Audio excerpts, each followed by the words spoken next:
Salam, hörmətli izləyicilər, xoş gördük hər birinizi. Bu gün birinci və ikinci hissədən sırasıyla nömrə 1-in izahına baxacaq. Kənddə hər yer qar ilə örtülmüşdür.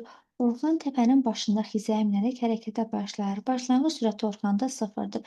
Yamaç qurtarandan sonra xizəklə yolun üfüqi hissəsi müəyyən qədər yol gedərək dayanmış olacaqdır. İndi şərtə baxaq.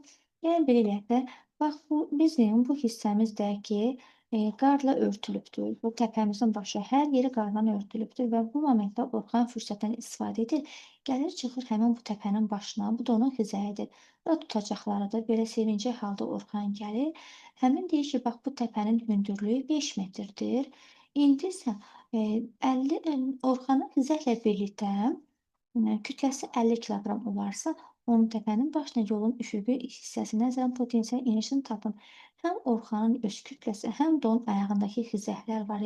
Hamısının birlikdə kütləsi 50 kiloqramdan ibarətdir. Və belə olduğu halda deyirsən burada Orxanın başda mənə potensial enerjisini ver.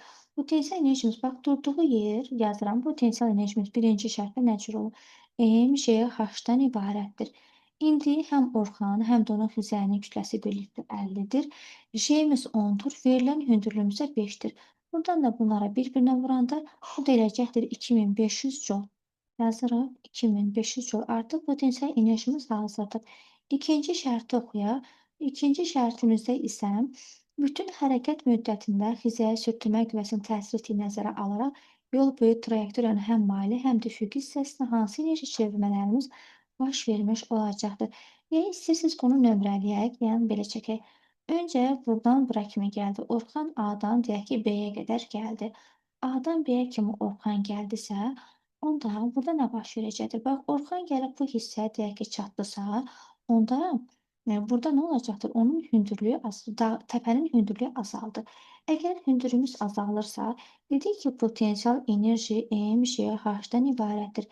Demək ki, onda bizim potensial enerjimiz azalacaq. Çünki potensial enerjimiz gördüyümüz kimi hündürlüklə düz asılıdır. Yaxşı, potensial enerjim azalırsa, əvəzində nə olacaqdır? Kinetik enerjiyə çevriləcəkdir də. Yəni, bax, bu AB hissəmizə, yəni maili olan hissədə potensial enerji kinetik enerjiyə çevriləcək.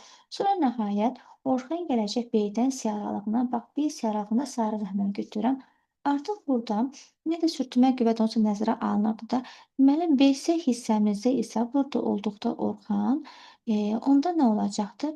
Bax, bu hissəmizdə onun xizəyi daha da çox sürtünərək daha da çox qızma baş verəcəkdir. Yəni ki, bunun artıq buradakı mexaniki enerjisi, başqa sözlə mexaniki enerji, kinetik enerji deyə bilərik. Burada isə üfüqi hissədə də artıq daxili enerji çevrilməsi baş vermiş olacaqdır.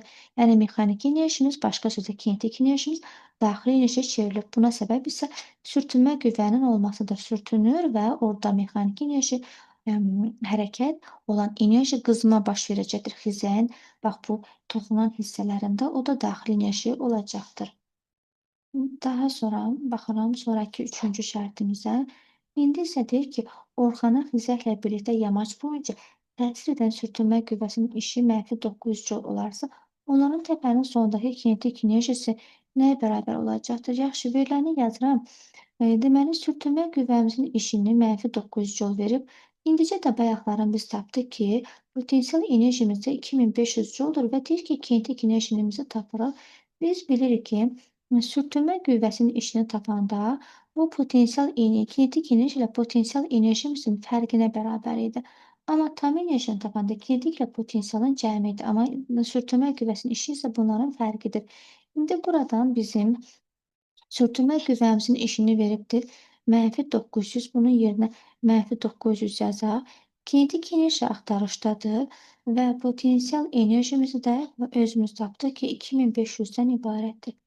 Buradan da kinetik enerjimizi tapanda -900-ün üzərinə 2500-ü gələcəm. Çünki bunun önü axı minusdur. Və kinetik enerjimiz olacaqdır 1600 joule-dan ibarət. Sualımızın cavabı oldu 1600. Bunu biz kilojoule da yaza bilərik. 1600 isə 1.6 kilojoule da yaza bilərəm. Buradakı potensial enerjimizi 2500 tapdıqsa, onda 2.5 kilojoule da yaza bilərəm. Kinetikdə belə. İndi isə ikinci sətirdən situasiya nömrə 1-ə baxaq. Dəyişən cərəyan dövrəsinin araşdırma dərsinin müəllim dəyişən cərəyan mənbəyinə rezistor, bizim olsun rezistorumuz, Sonra sarğac, bu isə sarğac və bir də kondensator və kondensator ardıcıl olaraq birləşdirilir. İşlədicilərin hansında istilik miqdarı ayrılacaq, hansılarında istilik miqdarı ayrılmayacaqdır. Biz demişdik ki, mövzu izahında da əgərlərim rezistor qoşulursa, orada həm istilik miqdarı, həm də güc ayrılacaqdır. Ancaq ki, sarğacda və kondensatorda burada nə istilik miqdarı ayrılır, nə də güc ayrılacaqdır. Ona görə deyir ki, bizə buradan hansına ayrılacaqdır? Sualımızın cevabı rezistor olacaktır. Rezistorda istilik miktarı ayrılır. Rezistorda bak bu olandır, aktif mukavemet olan hissedir. Burada ayrılacaktır. Hem de güçte ayrılacak ama sarbaçla kondensatorda istilik miktarı ayrılmayacaktır. İkinci şərtdən dəyişən cərəyanın şiddətini, amplitudunu hesablayır. Dövrədə cərəyan şiddətini, amplitudunu hesablayacağım. İndi mən əgərlərim burada cərəyan şiddetimizin amplitudunu tap deyirsə, yəni İEM istəyir bizdən. Ancaq ani qiymətin soruşsa adi idir, amma İEM soruşur. İEM bərabərdir UEM bölünsün, bilirik ki, omqanımız erdir. Amma bir dənə fikir verin, burada er deyil, axı bütün müqavimətlər qatıblar bura. Ona görə həm erin yerinə biz artıq tam müqavimət yazacağıq. Tam müqavimət də bir zetlə yazılacaqdır. Və necə görürəm? Görürəm ki, burdan hamısı bir-birinə belə ardıcıl şəkildə qoşulubdur. Tam müqavimətimizi tapanda, onda tam müqavimət bərabərdir kökün altında aktiv müqavimət üzərinə gəlsin. XL ilə XS-in fərqindən ibarətdir. İndi aktiv müqavimətimiz bizə verilibdir buradan 8 ohm. XL-in erin yerinə 8-in kvadratı, daha sonra XL verilibdir bizə 10, XS də verilib 4. Evet və bunların da ümumi kvadratı sadələşdirsək buradan 8-in kvadratı elə də 64 üstəgəlsin. Ondan da 4-ün çatdıq elə də 6 və 6-nın da kvadratı elə də 36. 64-ün üstünə 36 gələndə bu elə də 100, 100 də kökdən çıxdı, elə də 10. Demək ki, biz tapdıq ki, bizim tam müqavimətimiz 10 ohmdan ibarət olacaqdır. Bunu yazsaq belə. Və indi gətirəm burdan mən nəyə tapıram? Gərginliyimizin maksimumunu. Biz bilirdik ki, bu düstur necə idi? U bərabər idi UM sinus omega t. Diqqətlə baxsaq nə görəcək? UM harda yerləşir? 40-da. Demək ki, onda bizim buradakı gərginliyimizin maksimum qiyməti 40-dır. Ona uyğun da tam müqavimətimiz oldu 10 və sıfırlar da ixtisar olundu. Demək ki, cərəyan şiddetimizin amplitud qiyməti 4 amperdən ibarət olacaqdır. Sonraki şərtimizə baxıram. Digər şərtdə nə deyildi bizə? Demək, bu işlədici 10 saniyə müddətində ayrılan istilik miqdarını hesablayın. İstilik miqdarı Q-dür. İndi gəl belə eləyək. Verilən zamanımız da bizim burada T-imizdə 10 saniyədən ibarətdir. İndicədə də biz cərəyan şiddətimizi tapdıq ki, cərəyan şiddətimiz 4 amperdən ibarətdir.